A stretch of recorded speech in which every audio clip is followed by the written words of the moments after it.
What is the strongest race in all of Dragon Ball? Easily one of the most difficult questions in all of... It's the Angels. The Angels are the strongest race in Dragon Ball, bar none. Roll credits!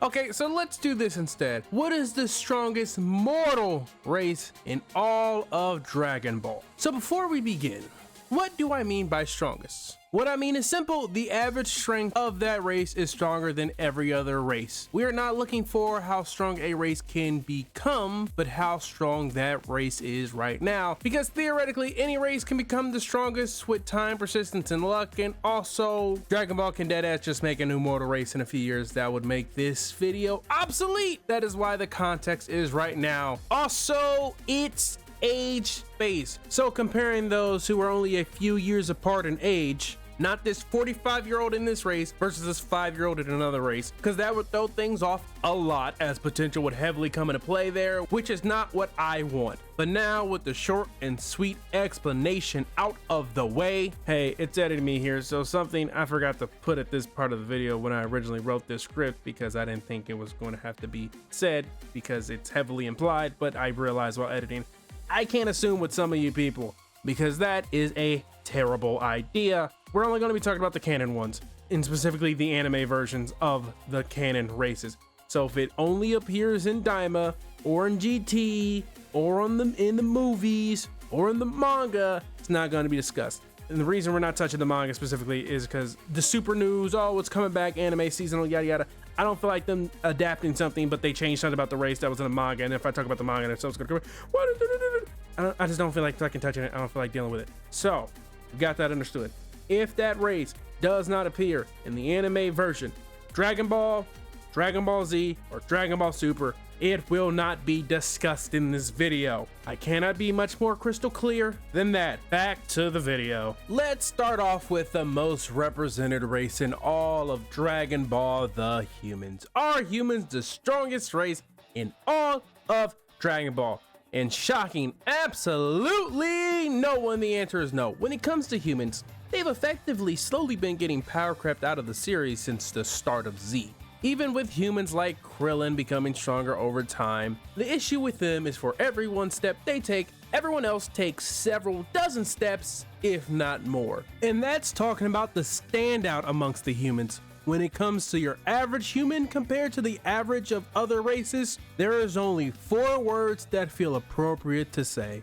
Just slide it in. Now, even though the series has had them clearly hit a bottleneck when it comes to bronze, but what humans lack in bronze, they make up for with their brains, which is where androids come into play. Now, androids are a tad bit confusing because you have androids like 17 and 18 and androids like 8 and 16. Of course, they could have been nice and named them different things so that it's clear which one are just PED humans and ones that are clankers. Oh right, and then there's also the artificially created organic androids like Cell, which I feel like being an artificially organic life form capable of creating life should defaultly disqualify you from being an android, but hey, what do I know about biomechanical engineering if making an android even counts as that? Nonetheless, us humans created them, and as we have seen on a multitude of occasions, they can be true menaces. The organic androids being capable of evolving on their own, becoming stronger, but even off rip being several times stronger than some of the other races on this list. And even the pure gas guzzling built like they're related to my toaster ones have also been shown to be a problem. But one of the benefits that humans have from leaning more towards the brains route through their skill tree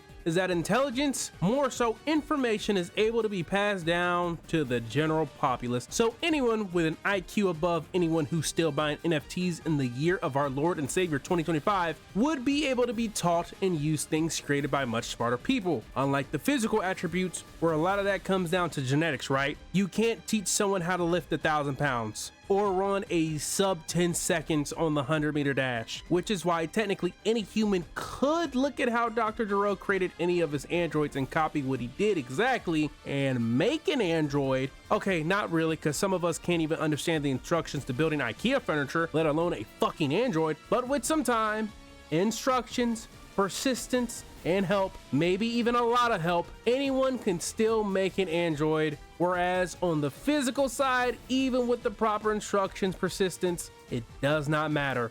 If your body cannot handle lifting 1,000 pounds or running a sub 10-second 100-meter dash, your ass is not doing either. It's just that simple. But one big problem that arises from this is that this would lead into the chicken or the egg situation. As if the humans made an android race that was the strongest, would that in turn make humans the strongest race since they created them? Or even though they made the strongest race, it doesn't make them the strongest race. See what I'm saying? Plus the humans' power levels are pretty pathetically low, as we remember when Raditz first showed up and said Goku as a child, just a toddler, should have been strong enough to completely take over Earth. So the average power level of the humans is not, it just ain't gonna get it done. So yeah, no, humans are not the strongest race in Dragon Ball. Next up, we have the main protagonist of the Dragon Ball series, the Saiyans, which obviously means they're the strongest race. No. You see, one of the races we see the most of in Dragon Ball is Saiyans, and we see the entire Saiyan race, along with their homeworld, essentially be indentured servants to a single sadistic toddler, which is how we know they're not the strongest. And remember, we're talking about the general populace of Saiyans, not our exceptions. Speaking of our exceptions, let's talk about Broly the Saiyan, capable of accessing the Great Ape's power while staying in his base form, allowing him to always have access to the Great Ape's power. Vegeta the Saiyan in the top 1 percentile when it comes to innate Saiyan power and combat prowess. And last but certainly not least, Goku, a Saiyan capable of feeling more emotions than your average Saiyan, allowing him to tap into a Saiyan's true power. The series makes it quite clear that these three are fucking freaks in their own way and all stand out vastly from their race. And we know this because if we compare them to other Saiyans like Raditz, Bardock, Tora, Borgus, Fasha, and Shugesh. Hell, throw in the Saiyans from Universe 6 while we're at it, they're not even remotely close to the general populace, as before the sudden expiration date of Planet Vegeta, the average power level, I know we're bringing up power levels again, but Raditz had a power level of 1500 and is considered a low class warrior. Hey, it's editing me again. Just want to clarify something real quick. Vegeta and Nappa consider Raditz a low-class warrior, even though power level-wise, he is literally just about the average strength of a Saiyan. So yeah, just wanted to throw that in here real quick. So it's best to assume that the average power level of Saiyans is between 2,000 and 1,000, and emotionally they seem to be mostly void, cold, and ruthless, capable of becoming a great ape only when there's a full moon or an artificially created one, and also they get a Zenkai boost when healed from injuries. The greater the injury, the greater the Zenkai boost, and they really love fighting and training, which all three of our Saiyans break one or more of these standards. Vegeta fits most of the characteristics of the Saiyan, but the one he breaks is the average power level, and he's slowly been breaking the emotions of your average Saiyan. Broly breaks every single last characteristic except possibly Zenkai boost. Goku fits all the characteristics of an average Saiyan, except he does not have the emotions of a Saiyan, as he's a kind-hearted one. And he of course eventually blew the back out of the average Saiyan power level. As I told you earlier, freaks. But unfortunately for the rest of the Saiyan race, unlike humans who switch to ingenuity to get stronger, the Saiyans are a true warrior race who have no use for hunks of scrap metal or PDs to fight their battles. But to be fair, Saiyans didn't completely forsake creature making, as they did create the Cybermen, but other than those creations, we have not seen the Saiyans make or use any other sort of creature or weapon for that matter. We only see them use armor, so they don't get the benefit of passing on knowledge-based things to the general populace, as they seem to operate more on the model of either you can do it or you can't. That's it. So yeah, when it comes to the general populace power level and having a society more focused on being warriors and not scholars, they don't even get the bump of one person being able to raise everyone's floor. But even if the Saiyan's floor was raised to Super Saiyan, they still wouldn't be the strongest race in Dragon Ball. I know, it sounds crazy, but if we were talking about potential now, there is where we might be cooking with gas. The next race to talk about is the little hybridization of both humans and Saiyan. Are these hybrid Saiyans the strongest race in Dragon Ball? The answer is No, Hybrid Saiyans are indeed not the strongest race in the Dragon Ball universe. Well, yes, the Hybrid Saiyans fall into the other category, which is they all boast incredibly high potential. They also possess an incredibly low floor, which leads to a very large variety in power levels, which throws off the median. Now, why is that? Well, as we all know from our 5 Hybrid Saiyans, which is also an incredibly low sample size, but just big enough to start noticing some traits, such as being able to access all ranges of emotions. And as we know, a Saiyan's power comes from their emotions, and the stronger these emotions, typically the stronger the power they can gain from it. But now, I don't know which gene pool they got this trait from, but Hybrid Saiyans really hate fighting and won't fight unless absolutely necessary, or training either, or maybe that's just a boy thing because Pan seems ready to throw hands with any motherfucker that wants to try her. Now some might say, well, she's only a quarter Saiyan. Well, actually she's not, possibly. Listen, MatPat did a whole video on this topic some years back, and you can go back and watch it. Hey, it's editing me here, so apparently the video I'm referencing at this point in time, I'm sure some of you also have to remember this video. Apparently it just doesn't exist, or I can't find it. So I could just be going absolutely batshit insane, and that the video I'm vividly remember watching with the thumbnail that had Super Saiyan Pan, Super Saiyan Bola, and Oob in it. I believe it was referencing the next generation, or like the new generation of Dragon Ball, because Dragon Ball Super just came out, because it was like 2016, 2017-ish, somewhere in that time range. It just doesn't exist. This shit's fake. It's not real, apparently. Because I can't find it. Swear it was either game theory or film theory. Nope. It might have been another channel that no longer exists. I don't know. Can't find the video. Which is just great. So fantastic. So wonderful. So joyous even. But in short, if the Saiyan gene is the co-dominant gene, or just the dominant gene, then even Pan's children will be half Saiyan. Or once again, maybe it's just a male Hybrid Saiyan thing. Regardless, it's going to really be put to the test by Bola, as there is no question if she's half Saiyan or not. But where the hybrid question becomes real interesting is that these are not the first nor the only Hybrid Saiyans, according to Vegeta. I'm told Saiyan half-breeds are tenacious. So until, or if we ever see them, it will answer several questions about Hybrid Saiyans, and if they're human and Saiyan hybrid specific, and or just an in general Hybrid Saiyan trait. But until then, I can only go off of what we currently know. And what we know about Hybrid Saiyan so far is that they are all pretty much prodigies, being able to pick up and learn almost anything they see on first sight, being able to access new forms on whims, and if they're not able to pick it up on the first try, they will learn it extremely quickly. But seeing as the bulk majority of Hybrid Saiyans do not want to fight, this is where that issue earlier comes in of the wide variety of strength variants of Hybrid Saiyans, which makes it extremely hard to point at the average Hybrid Saiyan, because if we go off our average Hybrid Saiyans, Gohan, Trunks, and Goten, who's all showed immense potential multiple times, with Goten and Trunks learning how to fly and turn Super Saiyan from watching Gohan do it once, when Super Saiyan 3 on their first try only from seeing Goku do it once. Gohan being able to keep up with Cell and Goku fighting when everyone else either couldn't see it or were barely able to keep up, when fighting Scout or Vegeta during the Saiyan Saga, going Beast, and so on. But a very wide variety where, unlike Saiyans or humans, where we know where their average power level should be, we do not have that same luxury with the Hybrid Saiyans, where if we compare our Hybrid Saiyans, excluding Bola when they were the same ages, it's non-arguable. Gohan is the weakest out of all of them until what? The age of 11, 12 is when you can start having the argument of Gohan being stronger than Goten and Trunks. And with Pan and Bola, we'll have to see what happens when they reach these ages. But with all that being said, which one of them is the standard? Gohan, Goten, Trunks, Pan? Or are they all the exceptions? Or are they all average? Or are they all below average? You see, it's impossible to tell. But like I said earlier, as Pan and Bola get older, we'll hopefully be able to come closer to being able to find out the Hybrid Saiyan's average strength. But with the wide variance on Hybrid Saiyan strength, and the fact that there are other Hybrid Saiyans out there we don't see, means the average Hybrid Saiyan strength can be anywhere at this point in time. So until we can get an average, I cannot call them the strongest race.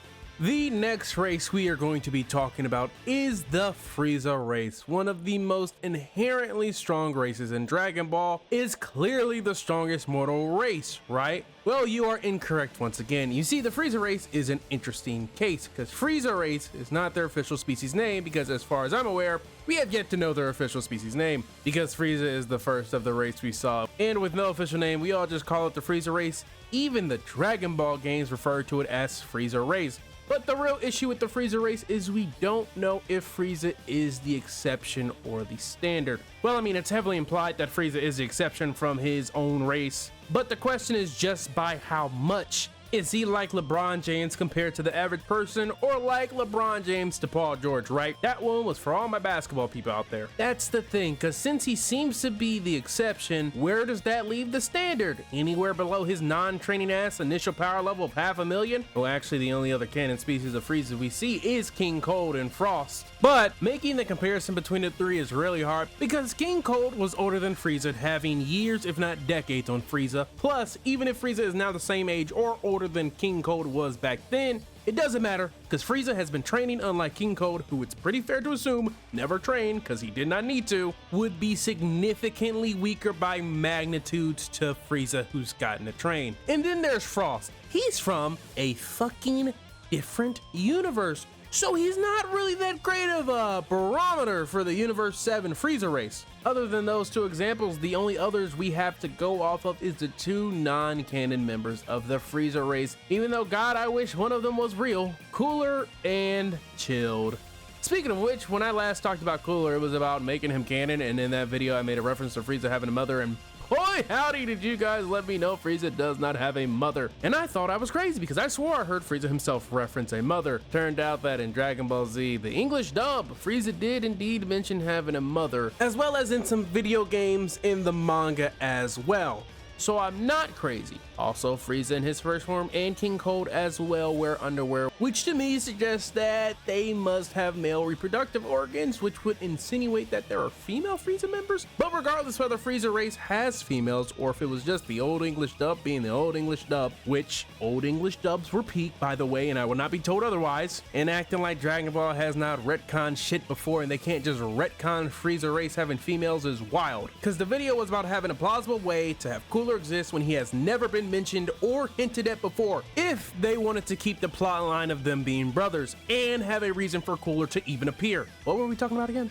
Oh right, Frieza's race. Yeah, so it's really hard to say a race with one confirmed living member is the strongest race when we have a sample size of 2. Even though the Frieza race seems to be inherently strong, because even if the average strength was 100k, that's still 50 to 100 times stronger than your average Saiyan, capable of launching supernovas, coming with pre-built armor, metamorphosis, strength, speed, intelligence, and being able to survive the vacuum of space. Truly a fierce species, with their only true weaknesses being the staggering level of arrogance they have, which leads to their downfalls quite often, and their narcissistic-like personalities. But even with all these positives and those few negatives, and being a race with both crazy high innate strength and potential, they are still not the strongest race in Dragon Ball. Next up is by far the most and least explored race in all of Dragon Ball history, the Majin race, aka the Demon Realm race.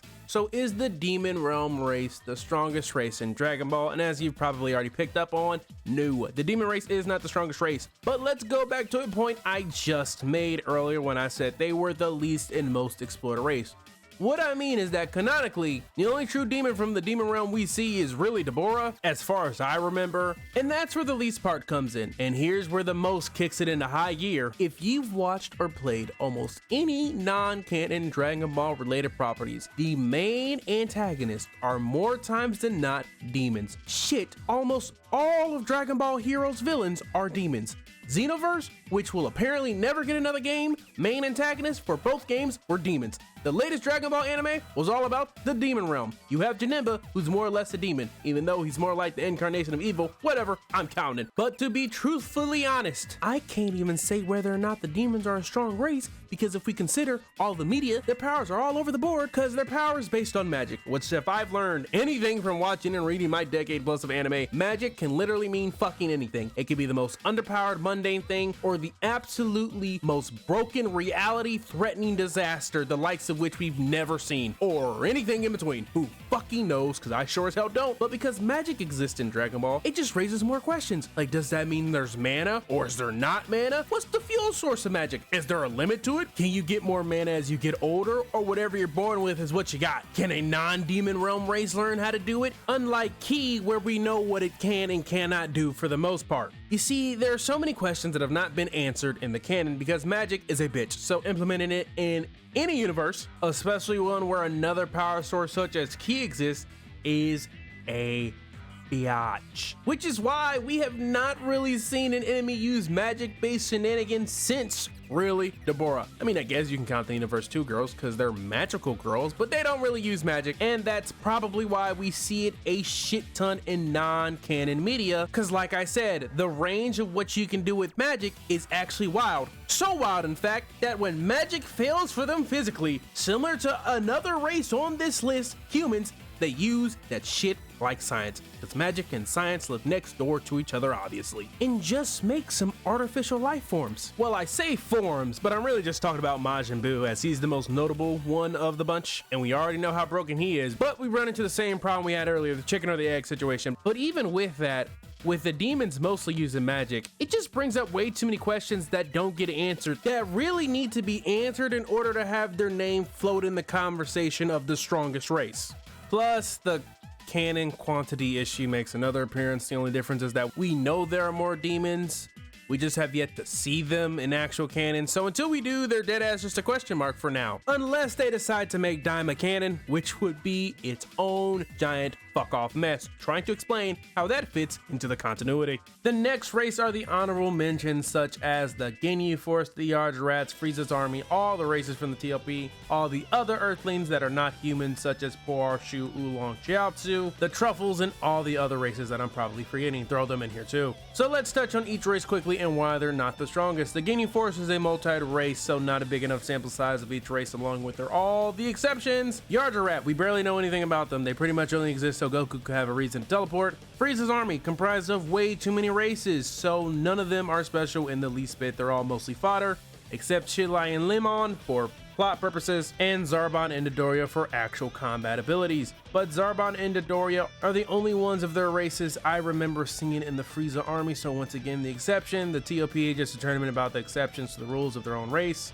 because if they weren't, then the representatives of a universe would have all been the same race. The closest we got to this was the Danger Doggos and the Universe 2 Magical Girls and the Universe 6 Saiyans. And of course the last factor is that they're from different fucking universes. The other Earthlings that are not humans are clearly nothing special, as they have hardly been a factor in any way, shape, or form since the original Dragon Ball, and now only really show up as background fodder, with the most notable figures seeming to be Tien and Chiaotzu, but both of them have been sidelined just as hard as anyone not named Yamcha. And the Tuffles, for fuck's sakes, they're extinct. I feel like that's pretty self-explanatory as to why they're not the strongest. And all the other races I'm forgetting, they're not the strongest due to a variety of the same reasons that plague a bunch of different races on this list.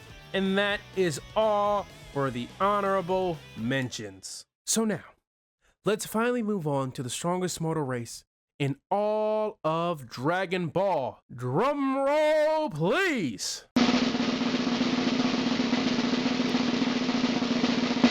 Namekians are in fact the strongest mortal race in all of Dragon Ball.